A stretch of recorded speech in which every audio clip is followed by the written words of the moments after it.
प्रभु जगन्नाथ की कृपा। एक बार की बात है, जगन्नाथपुरी नगर में रथ यात्रा का त्योहार आने वाला था। सभी लोग बहुत उत्साहित थे और श्री जगन्नाथ जी के दर्शन करने के लिए पूरे देश से लोग इकट्ठे हो रहे थे। इस बार की रथ यात्रा की खासियत थी कि एक गरीब बच्चा भी इसमें भाग लेना चाहता था। उसका नाम रामू था। वह बच्चा बहुत ही गरीबी के कारण भूखा रहता था, लेकिन उसका मन श्री जगन्नाथ जी के दर्शन करने के लिए बहुत तरस रहा था। वह रथ यात्रा को देखकर बहुत खुश हुआ और सोचा कि यदि उसको रथ में बैठने का मौका मिले तो उसका सपना पूरा हो जाएगा।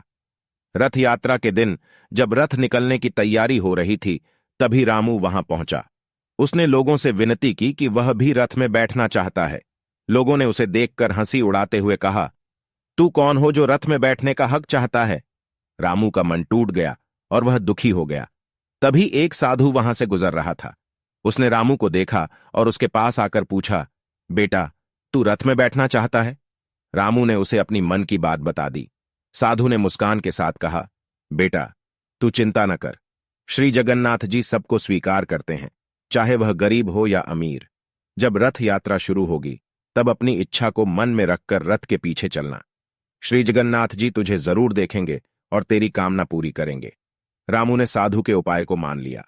जब रथ यात्रा शुरू हुई, तो रामू ने अपनी इच्छा को मन में रखकर रथ के पीछे चलना शुरू किया। लोगों ने उसे हंसते देखा, लेकिन रामू ने अपनी मन की बात साधु को बता दी थी और उसकी बातों पर विश्वास किया था। जब रथ यात्रा आगे बढ़ी, तो एक अच्छी खबर सभी के लिए थी। रामू को श्री जगन्नाथ जी ने देख लिया था और वे रथ की पटाखों से नीचे उसे एक सौरभयुक्त आह्वानित कर रहे थे।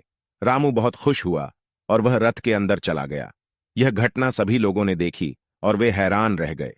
सभी ने महसूस किया कि श्री जगन्नाथ जी की कृपा सबके लिए होती है और उन्होंने रामू को अपने रथ में बुलाया था। इस घटना से लोगों ने सीखा कि श्रद्धा और विश्वास से कुछ भी संभव हो सकता है।